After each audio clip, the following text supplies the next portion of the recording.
Hello, ma'am. Introduction to customer relationship management. त्याच्यामध्ये concept, evaluation of customer relationship, objectives, benefits of CRM to customer and organization. Both. Customer profitability segments, components of CRM. Then relationship marketing and CRM, relationship development strategy हा part बघणार आहोत. Second unit आहे CRM marketing initiative and customer service and data management. त्याच्यामध्ये CRM marketing initiative, CRM and customer service, त्याच्यामध्ये त्यांनी call centre and customer care हा पण वेगळा पार्ट इन्क्लूड केला. Next CRM and data management and types of data.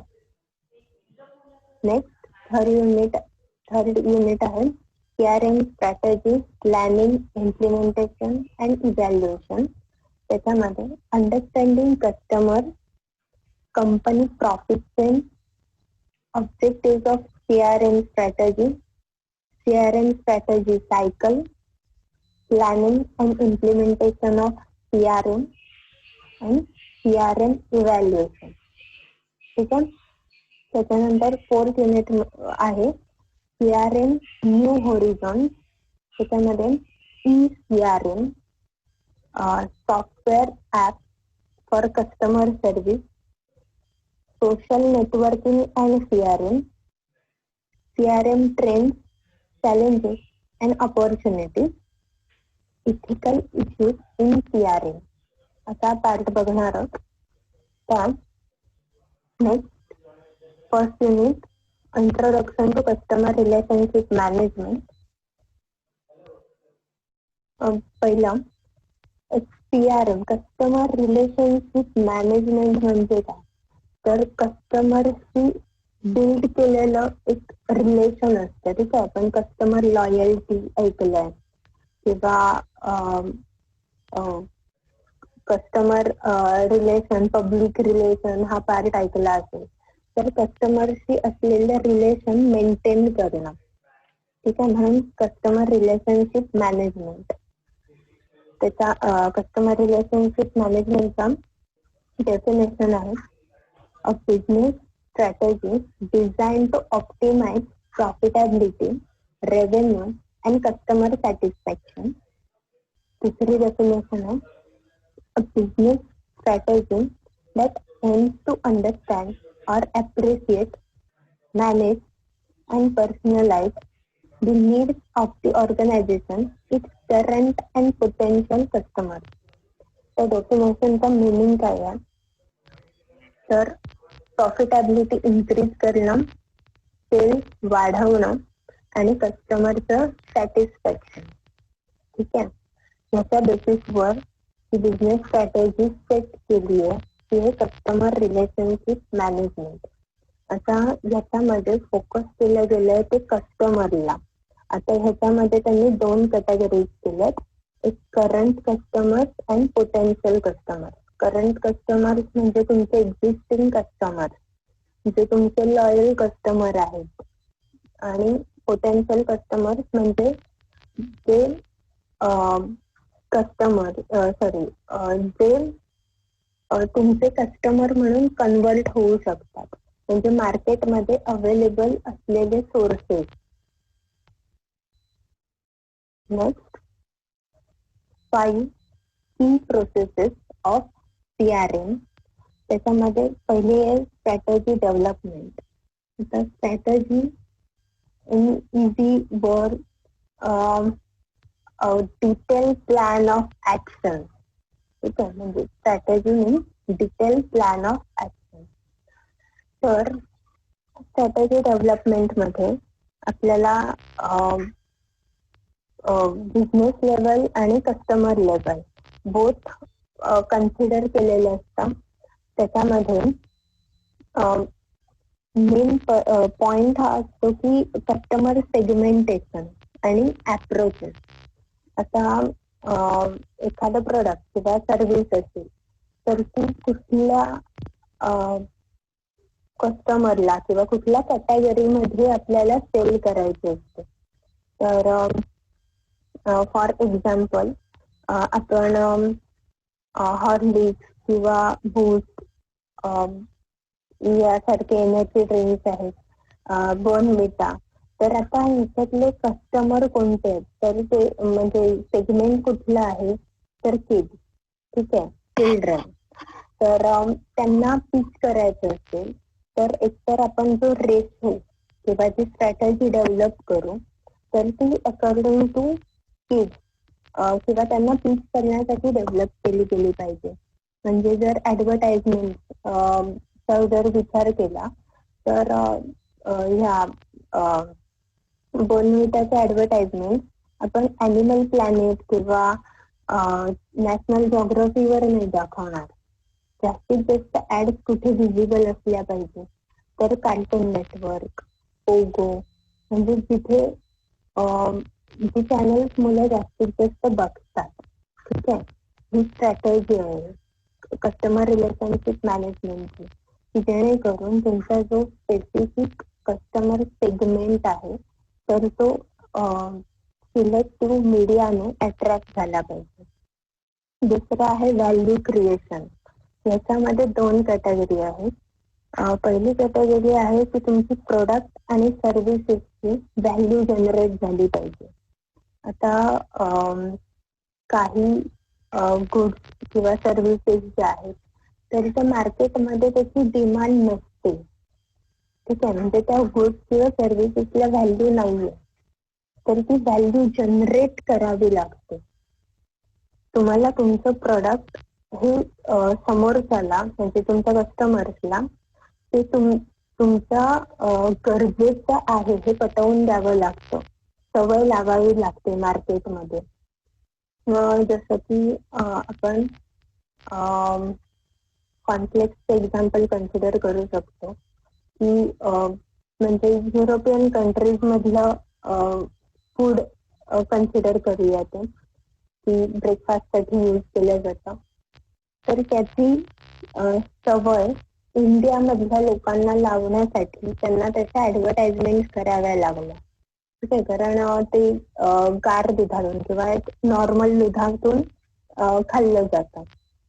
आपल्या कल्चरमध्ये किंवा आपल्या इकडच्या लोकांच्या जर हॅबिट्स बघितल्या तर त्याच्यामध्ये आपण सकाळी दूध तापवतो.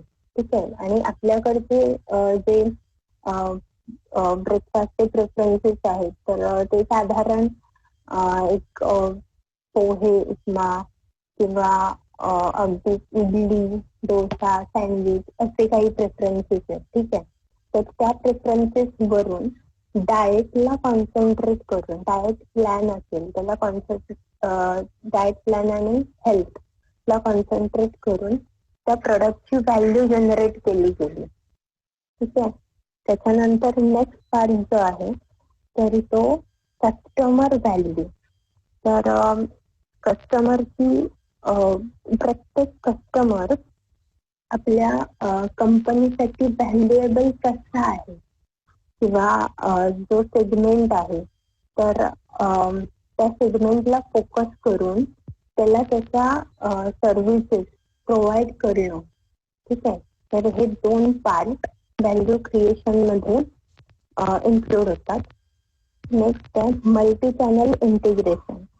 मल्टी चॅनल इंटिग्रेशन मध्ये याच्यामध्ये खूप सारे एफर्ट्स आहेत, कारण परफेक्ट कस्टमर एक्सपिरियन्स हा फोकस केला जातो याच्यामध्ये. त्याच्यामध्ये आता वेगवेगळे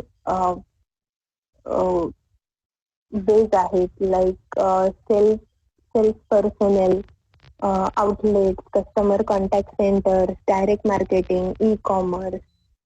तर ह्याच्या थ्रू कस्टमर पर्यंत पोहोचलं जातं. जास्तीत जास्त वे कस्टमर पर्यंत पोहोचण्याचे मार्ग. ठीक आहे, नेक्स्ट आहे information management. Information management involve collecting, organising and using customer data and customer information from all touch points in order to learn more about customer and generating appropriate marketing response. In short, survey की तुमचे जे segmented customers आहेत तर त्यांच्या need काय आहेत किंवा आता मार्केटमध्ये ट्रेंड काय आहे, तुमचे जे एक्झिस्टिंग प्रोडक्ट किंवा सर्व्हिस आहे तर त्याच्यामध्ये कुठे मिस्टेक्स आहेत का किंवा त्याच्यामध्ये म्हणजे ते फॉल्टी आहे का, या सगळ्याचा सर्वे घेतला जातो. ठीक आहे. आणि त्याच्यानंतर किंवा हे कंपनी साईडने झालं. आणि दुसरी स्ट्रॅटेजी झाली की तुमचं असलेलं प्रोडक्ट किंवा सर्व्हिसेस त्याची डिटेल इन्फॉर्मेशन कस्टमरला मिळाली पाहिजे. That is information management. Next आहे परफॉर्मन्स असेसमेंट. त्याच्यामध्ये in short measuring the success. तर ह्या सगळ्या स्ट्रॅटेजीज आहेत जे की प्रोसेसेस आहेत. तर ह्या इम्प्लिमेंट झाल्यानंतर त्याचा रिझल्ट काय मिळतो तर ते अनालिसिस करूया. Performance management. तर त्याच्यामध्ये काही मेरिट आहेत किंवा काही कॅटेगरीज आहेत. Customer acquisition, retention, win back, satisfaction, loyalty आणि प्रॉफिट. तर कस्टमर ॲक्विजिशन म्हणजे तुमचे पोटेन्शियल कस्टमर तुमचे कस्टमर म्हणून कन्वर्ट होणं, म्हणजे तुम्हाला नवीन कस्टमर मिळणं. दुसरं आहे रिटेन्शन. तुमचे एक्झिस्टिंग कस्टमर तुमच्याकडे राहिले पाहिजेत किंवा त्यांनी तुमच्याकडूनच प्रोडक्ट किंवा सर्व्हिसेस परचेस केल्या पाहिजेत. नेक्स्ट आहे विन बॅक. आता जेव्हा कस्टमर ॲक्विजिशनचा किंवा रिटेन्शनचा विचार करतो तर तेव्हा समजा एखादा प्रोडक्ट फॉल्टी आहे किंवा सर्व्हिस फॉल्टी आहे तर आपला कस्टमर सॅटिस्फाय नाही झालाय त्या प्रोडक्ट किंवा सर्व्हिसेसमुळे, तर तो कस्टमर निघून जाण्यापेक्षा त्या कस्टमरला पुन्हा पीक करणं, म्हणजे आफ्टर सेल्स सर्व्हिस असतील किंवा बाकीचे मार्केटिंग स्ट्रॅटेजी आहेत किंवा सेल्स स्ट्रॅटेजी थ्रू आपल्याला त्या कस्टमरला पुन्हा पीक करता येऊ शकतं. म्हणून विन बॅक. त्याच्यानंतर सॅटिस्फॅक्शन.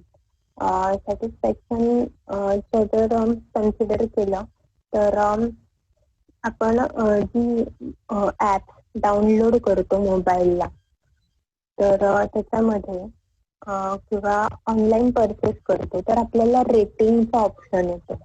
ठीक आहे. 5 आउट ऑफ रेटिंग आपल्याला द्यावं लागतं. तर तो सर्व्हे आहे, ते कलेक्शन ऑफ डेटा आहे की त्या प्रोडक्टने किंवा त्या सर्व्हिसने कस्टमर किती सॅटिस्फाय झाला. ठीक आहे. नेक्स्ट आहे लॉयल्टी अँड प्रॉफिट. लॉयल्टी कशावरून कन्सिडर केली जाईल तर तुमच्या रिटेन्शनवरून. किती पर्सेंट कस्टमर तुम्ही रिटेन करू शकलात, किती पर्सेंट कस्टमर हे तुमचे लॉयल कस्टमर्स आहेत जे तुमच्याकडूनच परचेस करतात. आणि नेक्स्ट आहे प्रॉफिट. प्रॉफिट इन्क्रीज होतंय किती पर्सेंट मध्ये होतं.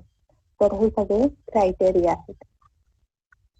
नेक्स्ट आहे फीचर्स ऑफ CRM. तर त्याच्यामध्ये फर्स्ट फीचर आहे central database. Central database used to store data about customers, their preferences, buying habits, etc. He information G store केली जाते किंवा हा जो डेटा स्टोअर केला जातो तर तो वेगवेगळ्या डिपार्टमेंटसाठी यूज केला जातो किंवा वेगवेगळ्या डिपार्टमेंटच्या कलेक्शनसाठी किंवा त्यांच्या डेटासाठी यूज केला जातो.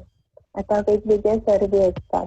आता साधं एक्झाम्पल जरी घेतलं की ओला किंवा उबर ह्या ज्या सर्व्हिसेस आहेत तर त्याच्यामध्ये आपल्याला 4 ते 5 ऑप्शन येतात रेटिंगसाठी, की तुम्ही हायर केलेलं व्हेकल जे आहे तर ते वेळेत आलं का, त्या ड्रायव्हरचं बिहेवियर व्यवस्थित होतं का, किंवा जे तर व्हेकल ट्रॅव्हलिंग फेअर जे आहे तर ते करेक्ट आहे का.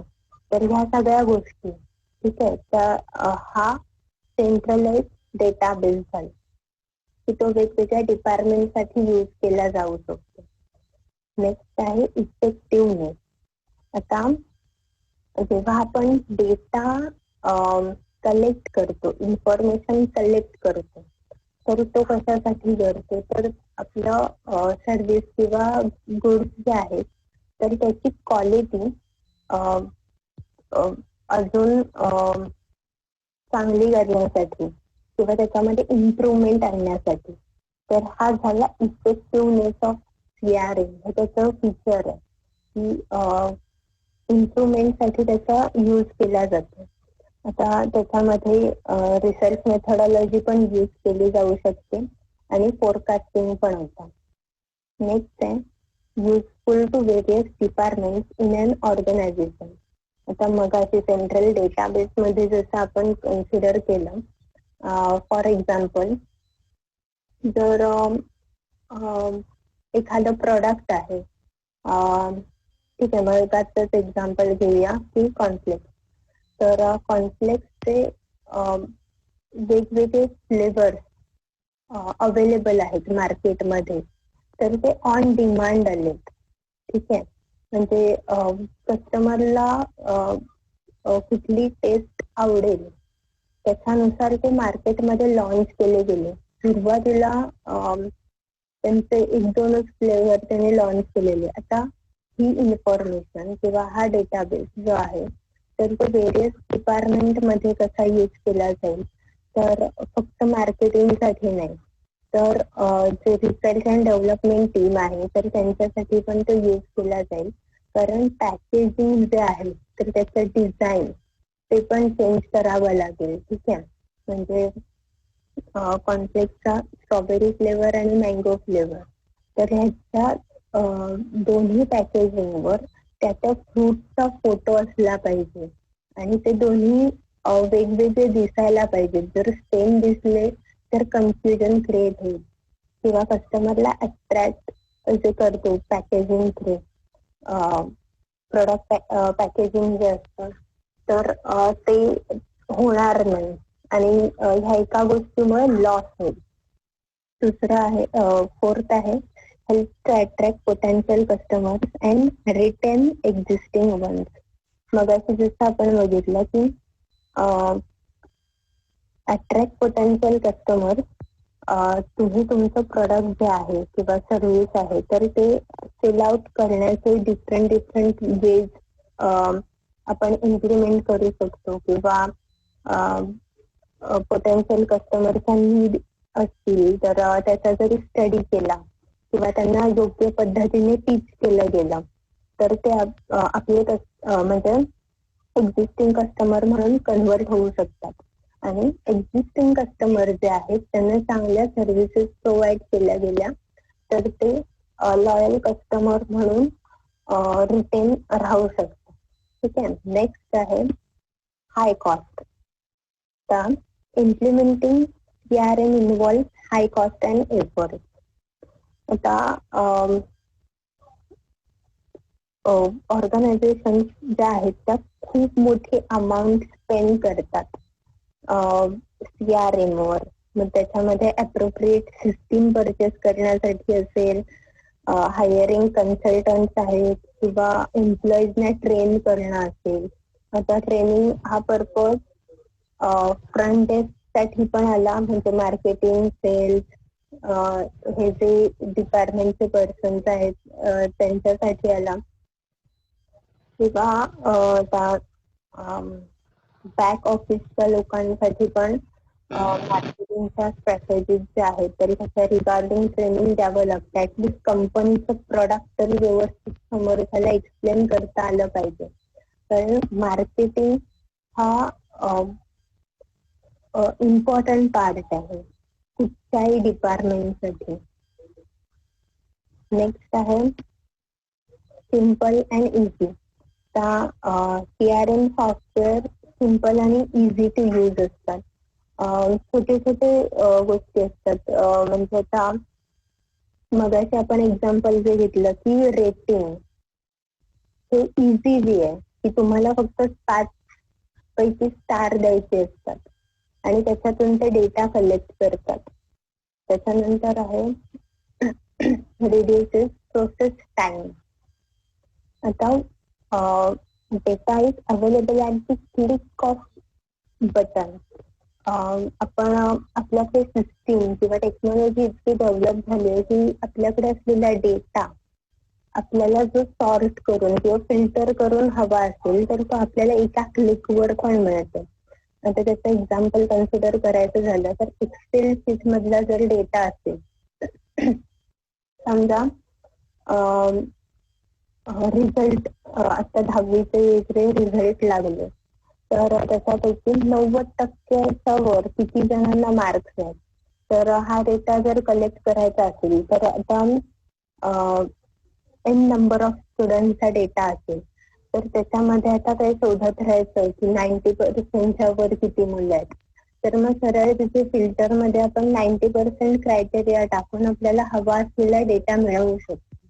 ठीक आहे, म्हणजे reduces process of time. Next आहे इव्हॅल्युएशन ऑफ CRM. 3 स्टेजेस मध्ये त्याचं इव्हॅल्युएशन झालं. Basically CRM came into existence in 1980s. Later in 1990s, it brought up a revolutionary change in a business environment. Now, CRM has become a strategic element in all organizational decisions. Then, step 1 refers to the first generation of CRM in an organization. त्याच्यामध्ये 2 categories किंवा 2 aspect होते.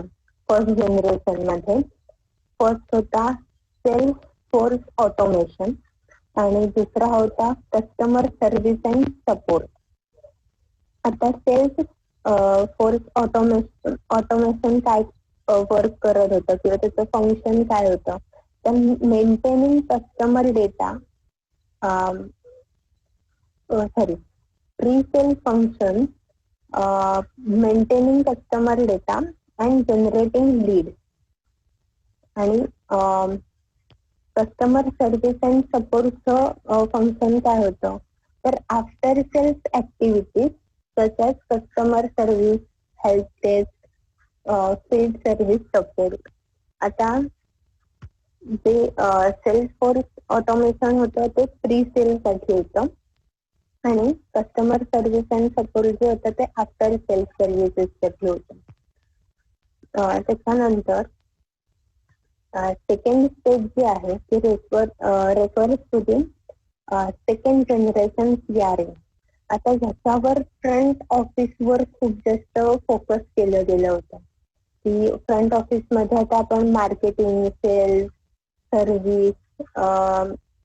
Services किंवा जे desk असतात, रिसेप्शन्स असतात, तरी ते include केलं की फ्रंट ऑफिसची कस्टमरचा कॉन्टॅक्ट होईल आणि तिथल्या तिथे जे डाऊट्स असतील, क्वेश्चन्स असतील, प्रॉब्लेम्स असतील ते सॉल्व्ह केले जातील. नेक्स्ट इव्हॉल्युशन जे झालं ते सेकंड जनरेशन मधलं ते आहे front office activities and back office activities integration.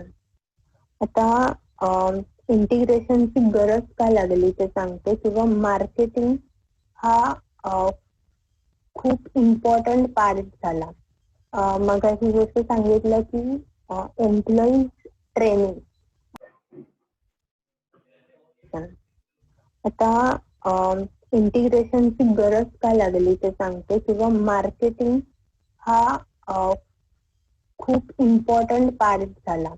मगाशी जसं सांगितलं की एम्प्लॉईज ट्रेनिंग. आता बॅक ऑफिसचे एम्प्लॉई जरी असले, आता बॅक ऑफिस मध्ये इन्क्लूड कोण कोण होऊ शकते, तर अकाउंटंट्स आहेत, डेटाबेस ऑपरेटर्स आहेत, ऍडमिनिस्ट्रेटिव्ह वर्क करणारे एम्प्लॉईज आहेत. तर ज्या ऑर्गनायझेशन मध्ये काम करतोय त्या ऑर्गनायझेशनची बेसिक इन्फॉर्मेशन, त्याचं बेसिक प्रोडक्ट, त्याची इन्फॉर्मेशन असणं गरजेचं आहे. आता साधं एक्झाम्पल, तुम्हाला आपल्या कॉलेज बद्दल कोणी इन्क्वायरी केली, ठीक आहे, तुम्ही मार्केटिंग किंवा ऍडमिशन डिपार्टमेंटचा भाग नाही आहे, पण कोणी तुमच्याकडे इन्क्वायरी केली, कॉमर्स असेल, आर्ट्स असेल किंवा अगदी ITCS डिपार्टमेंटच्या रिगार्डिंग असेल, तर आपल्याला बेसिक इन्फॉर्मेशन असली पाहिजे की आपल्या कॉलेजमध्ये कुठले कोर्सेस चालतात. ठीक आहे, तुम्ही या कॉलेजमध्ये शिकता म्हटल्यानंतर तुम्हाला त्या कॉलेजची बेसिक इन्फॉर्मेशन असणं इम्पॉर्टंट आहे. आणि म्हणून तसंच कंपनीला पण ऍप्लिकेबल आहे की तिथे काम करणारा अगदी पिऊन असेल किंवा बॅक ऑफिस वर्क करणारे, डेटाबेस मॅनेजमेंट सिस्टम मध्ये काम करणारे लोक आहेत किंवा मॅन्युफॅक्चरिंग डिपार्टमेंट मधले वर्कर्स आहेत, तर त्यांना आपल्या कंपनीमध्ये काय प्रोडक्ट बनतं हे ऍटलिस्ट माहीत असणं गरजेचं आहे. कारण आधी जसं सेकंड जनरेशन मध्ये आपण बघितलं की फ्रंट ऑफिस डेस्क वर्क करत होता. म्हणजे समजा जर HR डिपार्टमेंट मध्ये कॉल आला एखाद्या पर्सनला इन्क्वायरीसाठी, तर ते कॉल सेल्स किंवा मार्केटिंग डिपार्टमेंटला कनेक्ट करून देत होते. ठीक आहे, आता थर्ड जनरेशन मध्ये काय होतंय की डिपार्टमेंट कुठलंही असू दे, फायनान्स असू दे किंवा HR असू दे, तुम्ही डिरेक्टली असं नाही सांगू शकत की हा नंबर घ्या किंवा ह्या डिपार्टमेंटशी कॉन्टॅक्ट करा. आधी तुम्हाला एक बेसिक इन्फॉर्मेशन द्यावी लागते आणि त्याच्यानंतर तुम्ही तो कॉन्टॅक्ट आहे किंवा तो कॉल आहे तर तो फॉरवर्ड करू शकता, कनेक्ट करू शकता त्या डिपार्टमेंटचे. त्याच्यानंतर इव्हॅल्युएशन ऑफ कस्टमर रिलेशनशिप. आता ह्याच्यामध्ये 4 स्टेजेस आहेत. Customer as a stranger, customer as a acquaintance and customer as a friend, customer as a partner. आता 1 by 1 स्टेप कस्टमर पास करत जातो. आता बेसिक एक्झाम्पल आहे की तुम्ही जेव्हा FY ला ऍडमिशन घेतलं तेव्हा तुमचे क्लासमेट्स जे आहेत तर ते सगळे तुमच्या ओळखीचे नव्हते. ठीक आहे, म्हणजे तुम्ही स्ट्रेंजर्स होतात. त्याच्यानंतर अक्वेंटन्स. त्याच्यामध्ये अक्वेंटन्स मध्ये हळूहळू तुम्ही तुमची म्हणजे तुम्ही बोलायला लागलात एकमेकांशी, तुमची ओळख व्हायला लागली, तुम्हाला एकमेकांची नावं माहीत झाली किंवा क्लासमध्ये कोणी आन्सर देणारे मुलं असतील किंवा स्पोर्ट्स ऍक्टिव्हिटीज मध्ये पार्टिसिपेट करणारी मुलं आहेत, तर तुम्हाला हळूहळू ओळख व्हायला लागते. ठीक आहे, नेक्स्ट आहे ऍज अ फ्रेंड. तुमचं एक सर्कल तयार होतं, म्हणजे एक ग्रुप तयार होतो 10 जणांचा, 5 जणांचा, 6 जणांचा. ठीक आहे, आणि त्याच्यानुसार तुम्ही तुमचे पार्टनर, बेंच पार्टनर सुद्धा सिलेक्ट करता. तर 10 जणांचा ग्रुप जरी असला तरी तुमचा बेंच पार्टनर ठरलेला असतो. 10च्या 10 जणांशी तुम्ही तेवढे कनेक्टेड नसता, त्याच्यामध्ये पण तुमचे सिलेक्टिव्ह फ्रेंड्स असतात, क्लोज फ्रेंड्स. ठीक आहे, तसं कस्टमर रिलेशनशिपच्या बाबतीत पण होतं. पहिलं कस्टमर ॲज अ स्ट्रेंजर, किंवा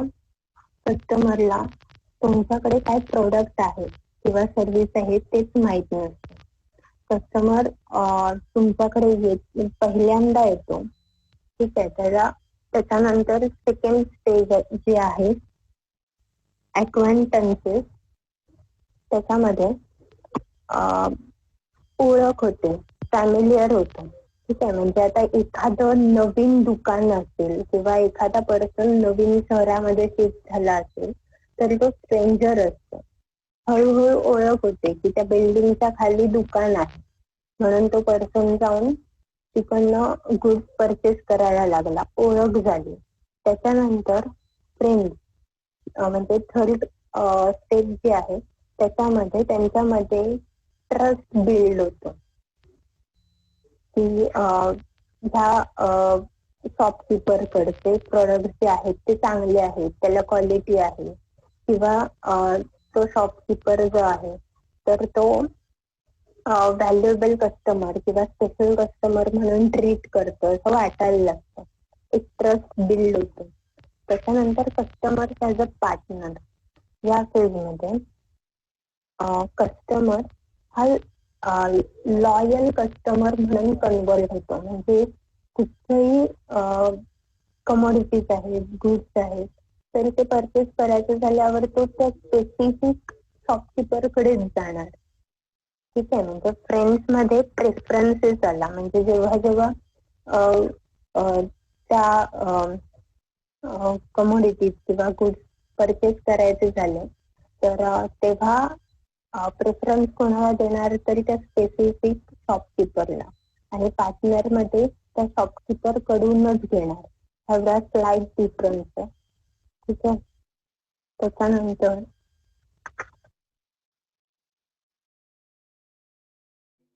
हॅलो हॅलो अनम्यूट हॅलो. करा सगळ्यांनी. हॅलो अस्मिया, काही प्रॉब्लेम आहे? नाही. नक्की? हो.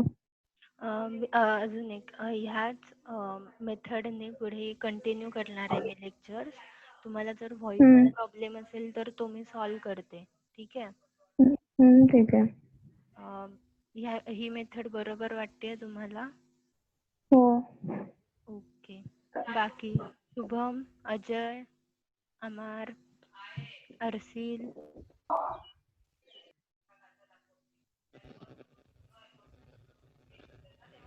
कोणाला काही प्रॉब्लेम आहे? डाउट्स असतील तर विचारा.